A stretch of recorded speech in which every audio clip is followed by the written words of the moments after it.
Well, I'm delighted to be joined by Roger DePasco, who is the Global Managing Director of Shopper Communications at WPP's Red Fuse agency, which is a team agency for Colgate-Palmolive. Roger, thanks very much indeed for joining us. This, I've got to say, is the best time ever to be involved in retailing, shopper marketing. There isn't an aspect of it that isn't changing. There isn't technology that's not being enabled within the process. For anybody coming into the industry at this time, it's tremendous. You've been working in the retail and shopper marketing area for a large number of years. How did you first get involved in this black art? Well, I had started my career in traditional advertising targeted towards consumers, doing very traditional ads, TV commercials, radio commercials, outdoor billboards, and so forth. And I'd done that for a couple of years and was then approached by a senior executive in the agency I was at who said, we're starting a new kind of agency and it's going to focus heavily on retail communications targeted towards shoppers. And sounded like a pretty good idea. I have to admit, at the time I wasn't like ridiculously gung-ho excited about it, but it seemed like something to try. And as it turns out, that was almost 20 years ago.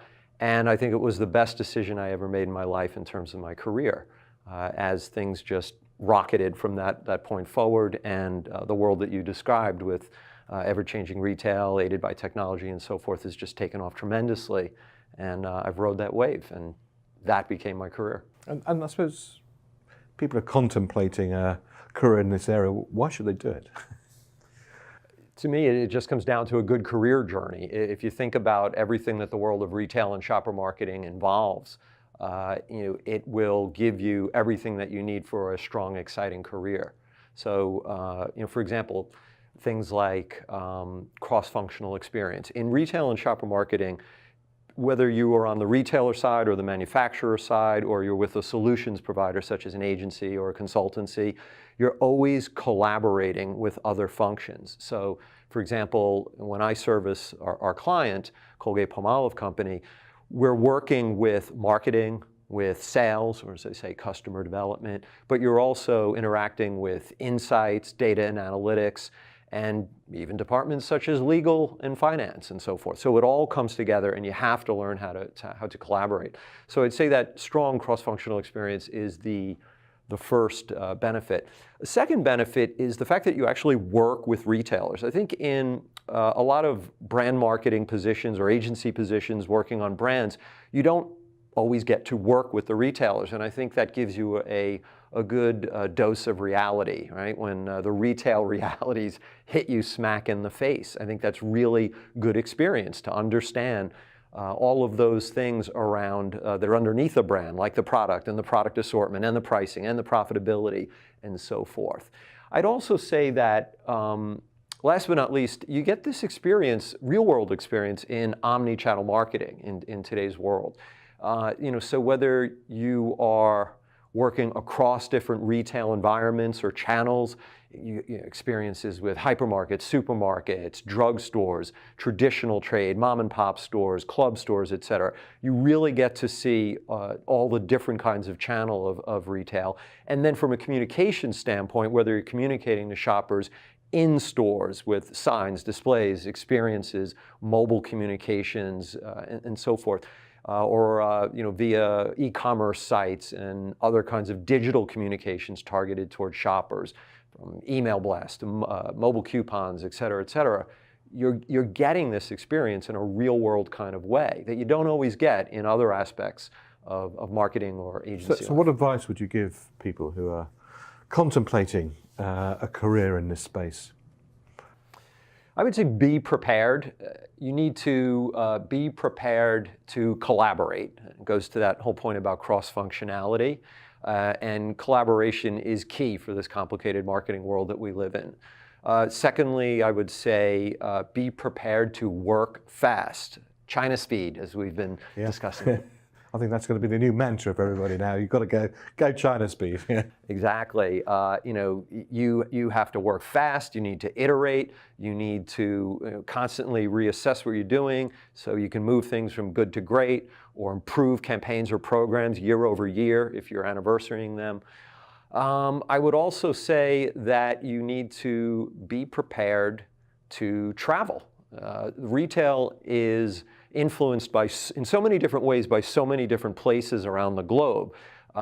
Most notably China, where you're starting to see innovations in retail and commerce start to go to other parts of the world. But even in developing countries, in emerging markets, I've seen great ideas come from countries in Africa that you would never think are going to inspire ideas in Latin America or Europe and so forth.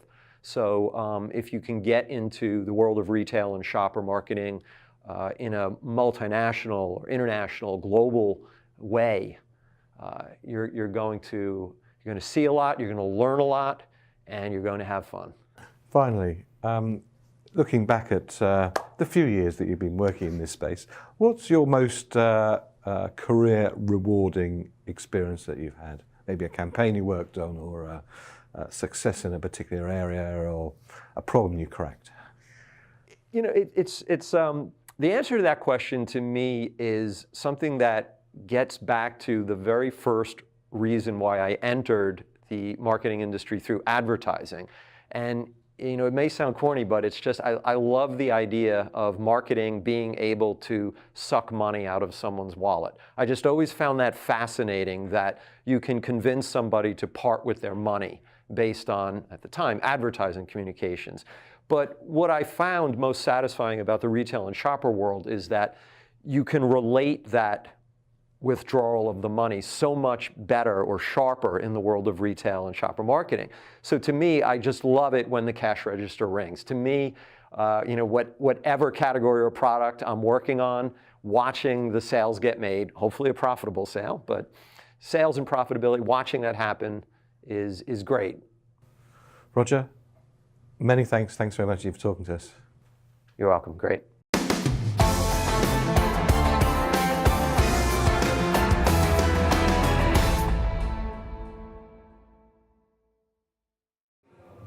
Well, we're now back in the tech area here at Stream Commerce in Miami, and I'm now with Monica Gogman from SJR. Monica. Hi, how are you? Good. What is this? So this is our time machine. We're really excited to show it to you. As creators and consumers, we wanted to be really mindful about the content we create and how we put it out there. So we've created our time machine, which is a physical representation of the internet where the currency is time. So you can choose how much of your time you're going to spend to get different types of contents across platforms. So whether it's 20, 30, or 40 seconds, you'll see what you get, and then you can ask yourself, was it worth my time? Okay, so let's have a play and let's find out. Okay, so what do we need to do? I'm going to go for Facebook, which is Facebook. B3. All right. B3, enter. So now you have to stare at the ground, and the machine will know if you cheat if you look up. So. Okay. You can do it. It's amazing how long time it is when you're staring at the floor. And you chose the cheapest option, if you will. Oh, well, I'm a cheapskate like that. Okay, 1, 0. Okay, now let's have a look. Here it goes. Hello, it's getting stuck. Right. It's stuck. Let's try this again. Do another one. Okay. All right. Do one that's closer to the front. News? Sure, let's do news. Okay. Or Instagram, D1. D1.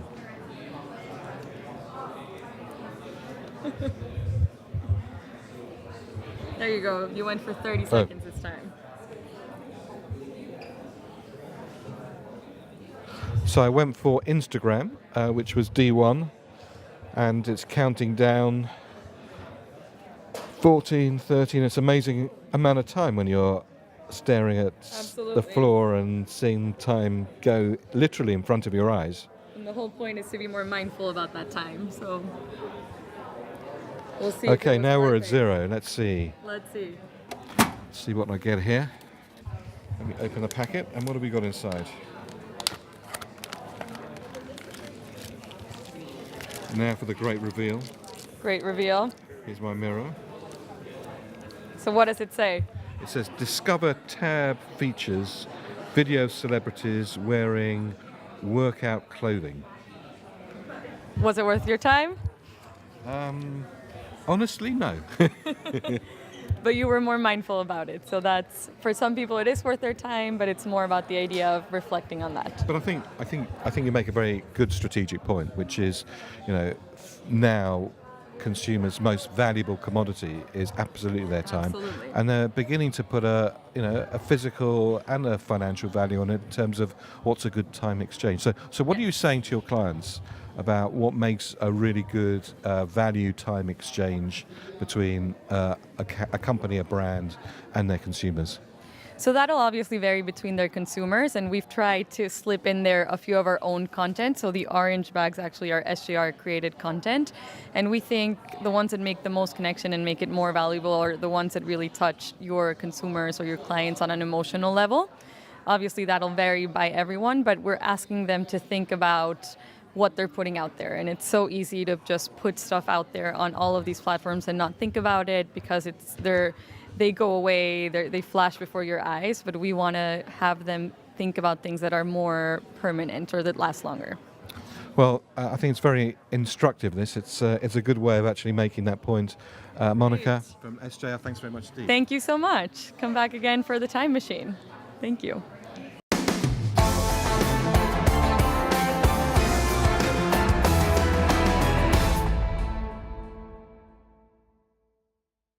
Well, it's very nice to be joined by a WPP colleague, Sonia Patella. Very nice to see you, Sonia. Thanks very much indeed for joining us. You've just moderated a very interesting panel here at Stream Commerce in Miami. We are now witnessing, I suppose, an era of everything used to be done by a single company. They had lots of resource. Now the model is fast moving to companies partnering with other companies, sometimes competing, sometimes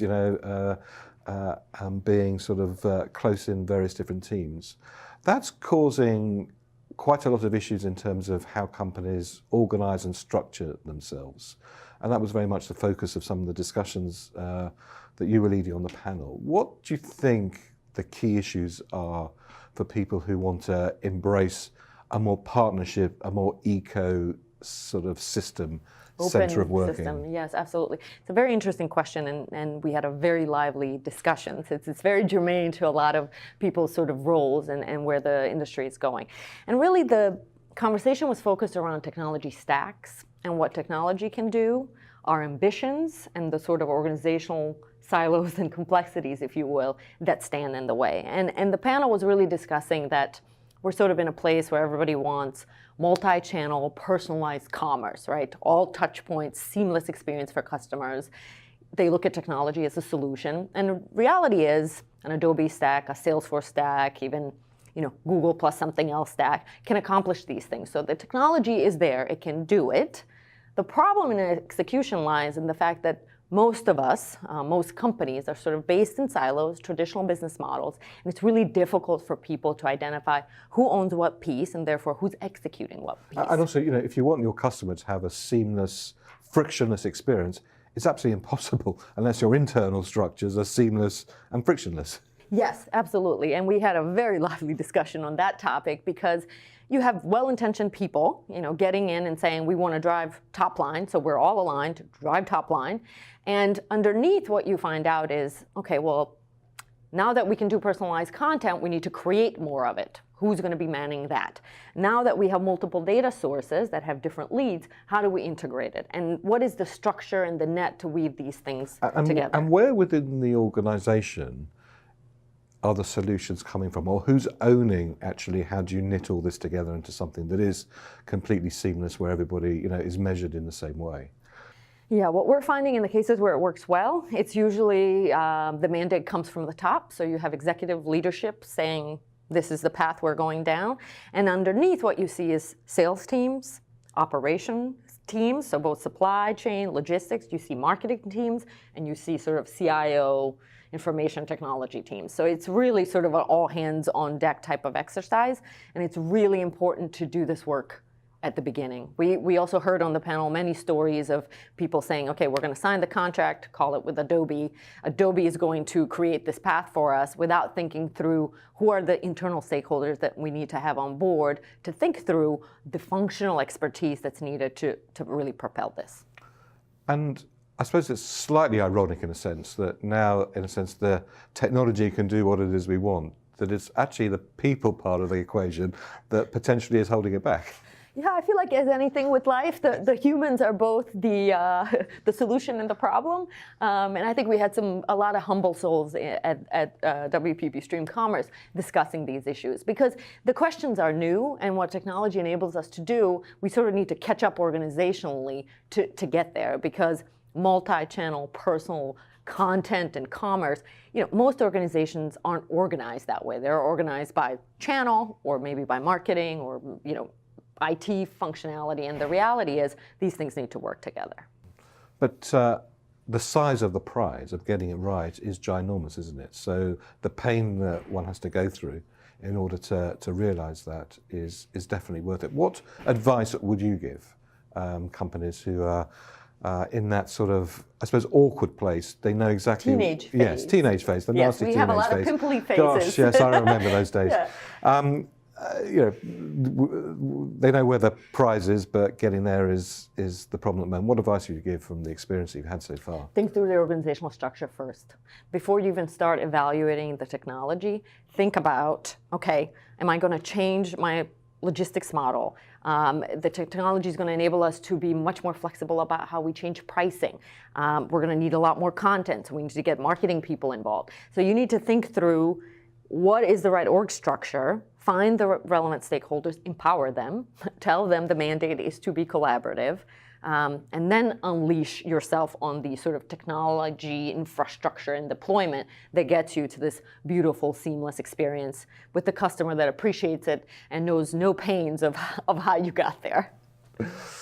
Is there a wider role for the brand within those sort of discussions? Because there's the brand that customers see, but there's also the internal employee brand in a sense. And whilst you're looking at a reorganization structure, aligning it around what the brand stands for, how you behave, actually could play a very important part in defining what you want to end up with. I think that's a very interesting question. I wish it would have come up on the panel, because Next year's stream. Next year's stream. Let's write that down. I think it absolutely matters, and I think in companies where this behavior, these sort of I hate the word agile because it's so overused, but in places where agile teams that are cross-functional are accustomed to delivering experiences together, it is very clear that the internal brand, who we are, how we go to market, is a major determinant in the decisions that they make that eventually influence what that experience looks like. I wish I had a good example off the top of my head, but I feel like that would be singling out somebody. Well, let's not go there. Thanks very much for talking to us. I think this area is unbelievably important, because technology is sort of slightly useless unless we organize organizations around being able to use it well and to extract the value out of it. So Sona, thanks very much indeed for joining us. My pleasure. Thank you, David.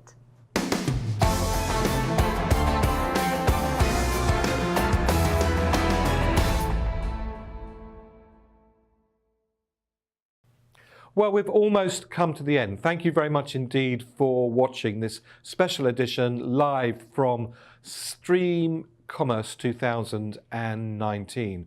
Well, it's been impossible to cram into this 60 minutes all of the interviews and thoughts that we've taken from today's stream session. So a number of additional interviews with some fantastic thought leaders and some fantastic thoughts will be available for you to watch very shortly. All you need to do is just subscribe to this channel and you'll be let know when those will be available to watch. I'd like to say on behalf of Stream Commerce, thank you very much indeed for watching. My name's David Roth from WPP, and we look forward to you being with us in 12 months from now here in Miami for Stream Commerce 2020.